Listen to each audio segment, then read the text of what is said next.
welcome back to Random Rants and Reviews. Today we're going to review the 2021 Raptor. I have had 40,300 miles. It has been a perfectly driving vehicle up to this point. Only problems that I've had so far, down here, I'm still rocking the half screen. I haven't gotten the update that a lot of people have complained about. Not that big of a deal as far as I'm concerned, but people like to bitch about everything, so it is what it is. My cameras have gone out, all four at one point or another. They go in and out.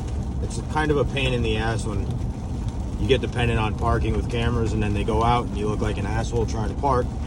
But I mean, that's a me problem, not everybody else. I haven't seen too many problems from other people, but haven't been to Ford yet. Every time I go to Ford, normally they can't do anything about it unless it's actually happening, and of course nothing ever happens at Ford.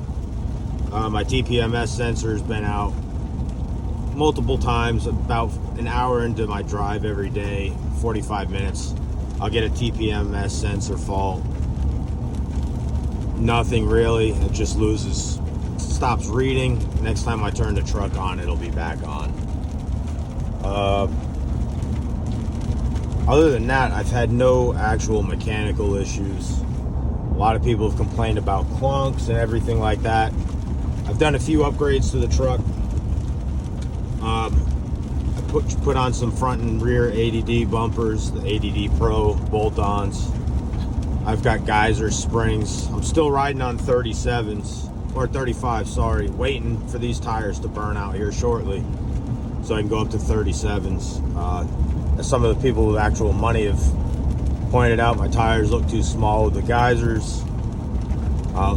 Fortunately, I got to work a lot to keep this truck going, so I'm not just going to throw away, $1,500 worth of tires to go up to 37s. But again, that's a me problem. The geysers ride great. I didn't have any issues prior to. I've probably had those on for about 20,000 miles now. They definitely ride nicer than stock. You'll avoid a lot of that nosedive that you can get when you hit those brakes pretty hard. But other than that, I've had no other issues.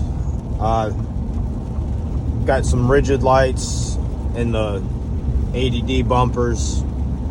I've got one of those, the red marker lights on the rear rigid is actually out right now. I'm sure it's just a connection. I've been talking about fixing that for about 3 months now. Still haven't done it. I also have some M&R, the dual 40 inchers behind the grill. I ended up pulling those off initially. I pulled out the top one because ADD gives you a relocation bracket for your sensor when you buy their front bumper. Well, that was a piece of shit.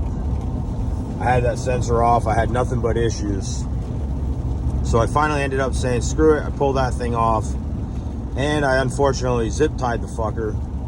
And that works better than the $200 piece of shit from ADD. Again, just my experience. Other people haven't had problems. But I've had nothing but problems when it comes to that. I'll do a review on the ADD. The install, what I feel like about it, and all that shit down here in the future.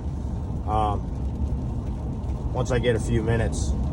But yeah, I love the ADD minus the whole install and their sensors and the cruise control bracket. But it is what it is. Get some good with some of the bad. I'll do a review on the M&R lights. I still have to when I reinstalled the white light up top on top of the Ford, I was freezing cold outside, so I hurried up and threw it on. Didn't think about centering it, so only the top half is actually lighting up. As you can see, it doesn't do a whole lot. Probably can't see shit, actually. That's how little it does. It's sitting halfway behind the Ford side. But just real quick,